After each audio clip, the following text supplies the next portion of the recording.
furious world leaders have joined forces and they forced Donald Trump to surrender. When Donald Trump announced yesterday that his operation called Project Freedom was suddenly terminating 24 hours after Donald Trump said it is the single greatest American military operation in all of history, what actually went down behind the scenes were two separate meetings by conflicting world leaders, but it applied the pressure on Donald Trump to submit and surrender. America first means America alone. You had the European Political Community meeting taking place in Yerevan, Armenia, where Prime Minister Carney represented Canada. It was the first time a non-European country attended a European Political Community meeting, and it was a big symbolic thing that this was happening in Yerevan. The world leaders joined forces together. Zelensky was there as well, who made a very powerful speech, and the world leaders who were there talked about moving away from the United States, forming a very strong and powerful bond of Europe with Canada, transatlantic, with Europe joining forces in this alliance. And you had them applying pressure. And when Donald Trump was saying, hey, we need you, step up, they were saying, get out of here. Europe is going to stand firm together and we will have our own negotiations directly with Iran. We don't need the United States and just, we'll be able to handle this on our own. Separately, you had Iran's foreign minister, Araghchi, meeting in Beijing with his counterpart, the foreign minister of China, and potentially Xi Jinping. This is a very big deal because at the exact moment where Donald Trump announced he was surrendering, that he was going to stop the Operation Freedom or Project Freedom in the Strait of Hormuz, at that exact moment, Foreign Minister Araghchi was meeting with China's foreign minister. And we know that Donald Trump so desperately wants his trip to China that's coming up with Xi Jinping to have the photo op. I mean, Donald Trump's done so much for that damn photo op. He wants to be standing there with Xi Jinping, with all of the Chinese soldiers standing at attention. And Trump really wants that photo. And Xi Jinping realized how desperate Donald Trump wants to be in a photo with him and have this trip and feel very strong in China with Xi Jinping. And so one of the things that I think went down is Xi Jinping, as foreign minister, Araghchi, basically threatened that not to allow Donald Trump to even show up in China, or that the trip would be delayed unless Donald Trump agreed to surrender and stop the operation or Project Freedom in the Strait of Hormuz. And I think that's one of the main factors. I think there was another thing going on behind the scenes as well. That's why we got to pay attention to a lot of geopolitical developments happening. This went under the radar, but I think it's vital that we cover what's taking place that you're not hearing anywhere else.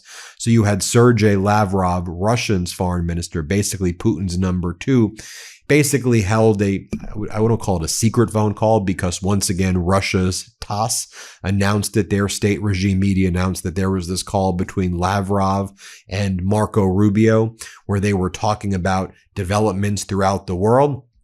And you didn't really hear about that from U.S. media. At the same time, Russia launched a major attack on Ukraine and killed a ton of innocent people yesterday in Ukraine. And then Russia had the audacity to say, well, now that we've killed all these additional innocent civilians, they specifically targeted innocent civilians, they're like, why don't we do a ceasefire leading up to what Russia calls their victory parade, celebrating the victory at World War II in about 3 or 4 days. I think it's May 9th.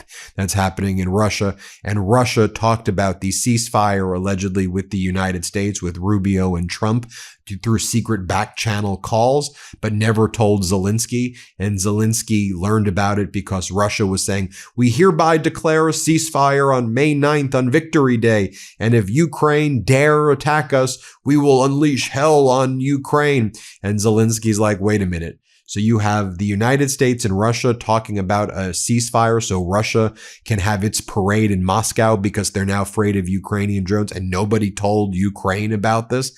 I also think what was going on is you have Russia and China, who are allied with Iran, applying pressure on Rubio and Trump, also saying, we're going to try to work out a deal that benefits China, Russia, and Iran, and they put the pressure on Trump, pull out, we'll work with Foreign Minister Aragchi, and ultimately it is a deal to strengthen, here's the thing, strengthen Russia, strengthen China, strengthen Iran, so Donald Trump can have a meeting with Xi Jinping that makes Donald Trump feel tough, but ultimately screws over the long-term interests of the United States. Do you see what's going on here?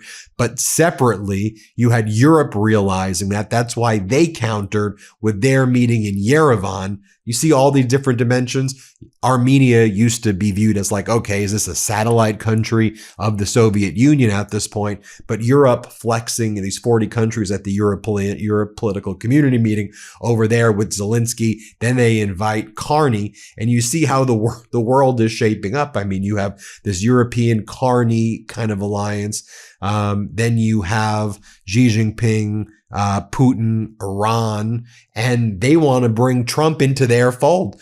Trump wants to be part of that. Do you see what's happening? Trump wants to be part of that group, but Trump was all alone. He had the pressure applied by Europe. He had the pressure applied by China and Russia, Iran and China. And so Trump gave up and he surrendered with the entire world. It's how I started off by saying from conflicting sides, you had this pressure being applied and Donald Trump was crunched. I mean, he was basically squeezed, if you will, and had nowhere to go. And he's like, all right. Let's just pretend that we won Project Freedom, that it was the greatest American military victory in history. We're just going to run with that. Let's just take a look at some of the receipts that we have here. I mean, you have President Zelensky talking about how today is truly an important day. There were many productive meetings on the sidelines of the 8th European Political Community Summit. I am grateful to everyone who is ready to work for our shared security and strengthen capabilities to protect life. I thank Armenian Prime Minister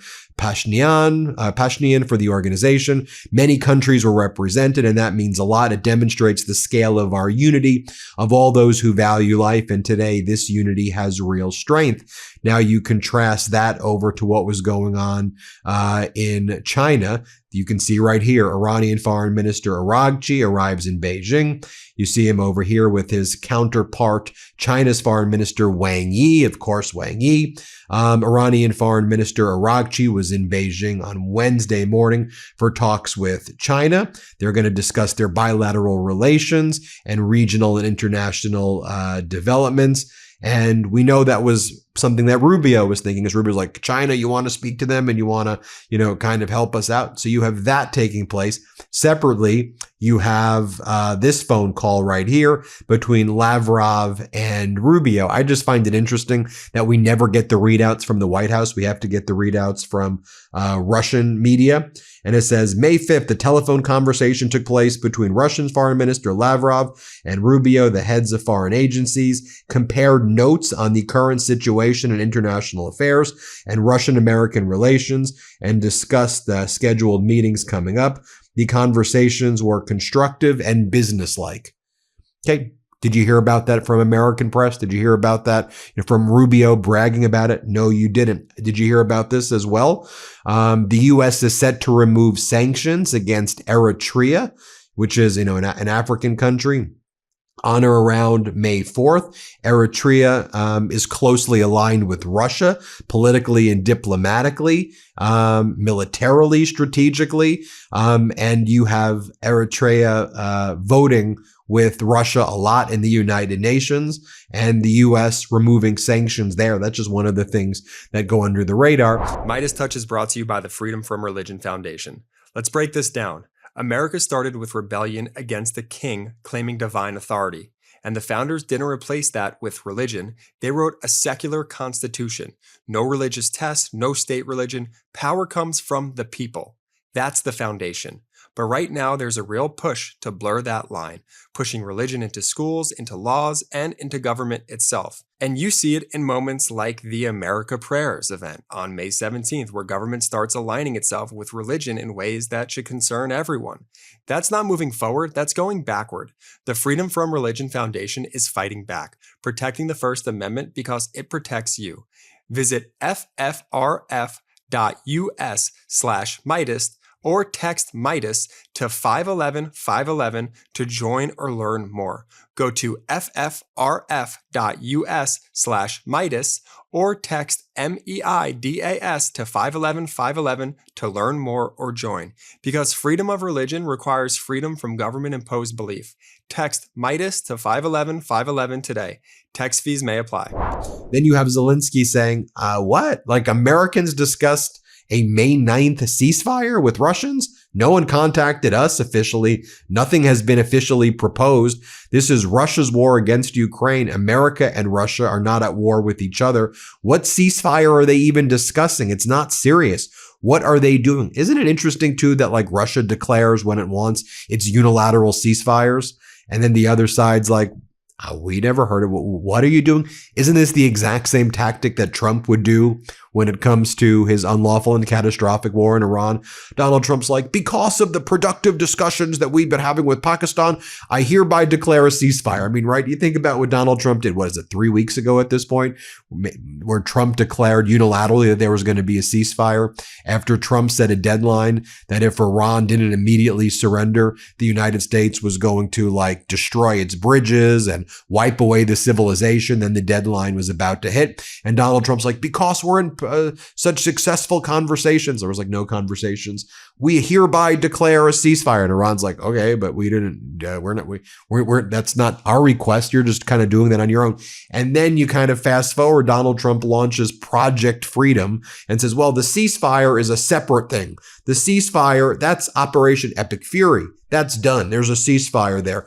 This is a separate operation called Project Freedom. And this is about helping ships through the Strait of Hormuz. Very different. This is about opening the Strait of Hormuz. And so that's what Project Freedom is. And now we're going to declare we're not doing Project Freedom. So we're doing a ceasefire on the ceasefire. And everyone's like, what are you even talking about right now? But when you see these international events that are happening behind the scenes, I think it makes sense what's happening. I mean, Zelensky, here's how Zelensky frames it too. And I find this so fascinating that they're calling this the Washington format on the sidelines of the summit of the European political community.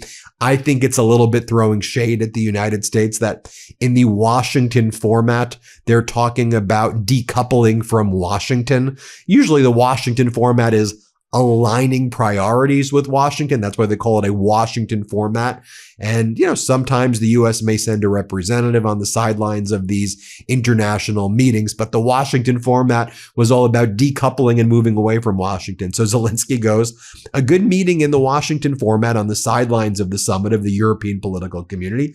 Participants included Macron of France, Starmer of the UK, Giorgia Meloni of Italy, Jonas Gahr Store, Donald Tusk, Poland, Peter Orpo, Carney, the European Union President Antonio Costa, von der Leyen, Secretary General of NATO Mark Rutte. I thank each of them. We held a detailed discussion on strengthening air defense, the production of necessary European systems, support of the Pearl Initiative, and ways to equip Europe with its own anti-ballistic capabilities. In other words, Europe getting weapons from Ukraine, not just Ukraine getting weapons from Europe. I thank Canada for a new contribution to the Pearl Initiative. Prior to the meeting, Mark Carney announced an additional $200 million. Mark Rutte assured that the provision of anti-ballistic missiles to Ukraine remains consistent with earlier arrangements. Diplomacy was addressed in a very substantive manner. Due to the war in Iran, there is currently an obvious pause in negotiations. We discussed how to reinvigorate this process, contacts with the United States, and Europe's role in it. We also spoke about the situation on the front line. Importantly, all partners noted that Ukraine's position is now significantly stronger. I'm grateful to our warriors. We also covered the need to protect energy. We're grateful for European supports package of $90 billion. It is important that the funds begin to arrive as soon as possible and that Ukraine is able to implement its resilience plans in preparation for winter. Thank you for supporting Ukraine. So you got that happening. You have Macron saying Europe is at a moment of truth that demands more unity and more ambition. We need a strong Europe that reduces excessive dependencies, builds its own peace and security solutions, and acts as a truly united continent bound by a shared destiny. And then the Europe meeting, Aragchi meeting with Beijing, Russia's meeting, our phone call with Rubio, all of that. And then what's the product? 1 + 1 + 1 = 3. And then Donald Trump posts, based on the request of Pakistan and other countries, the tremendous military success that we've had during the campaign against the country of Iran, and additionally, the fact that great progress has been made toward a complete and final agreement with representatives of Iran. We have mutually agreed that while the blockade will remain in full force and effect, Project Freedom, the movement of ships through the Strait of Hormuz, will be paused for a short period of time to see whether or not an agreement can be finalized and signed. Donald J. Trump. By the way, very similar to what Russia did with Ukraine. Russia's like, okay, we're doing a ceasefire, right? And Ukraine's like, what? Donald Trump with Iran, we're doing a ceasefire, right? And when you now understand all of the different international meetings taking place, I think you also understand the pressure that was applied to Donald Trump, not just from one side, but 3 sides. The Europe meeting with Zelensky and Carney saying, Trump, get away. We don't want you around here, and we're not going to agree to anything that you're trying to force upon us.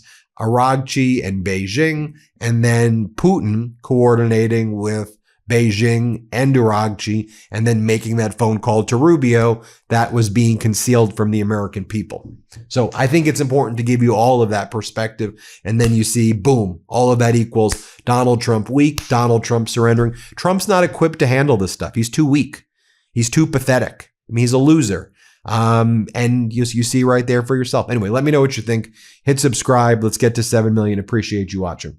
Love this video? Support independent media and unlock exclusive content, ad-free videos, and custom emojis by becoming a paid member of our YouTube channel today.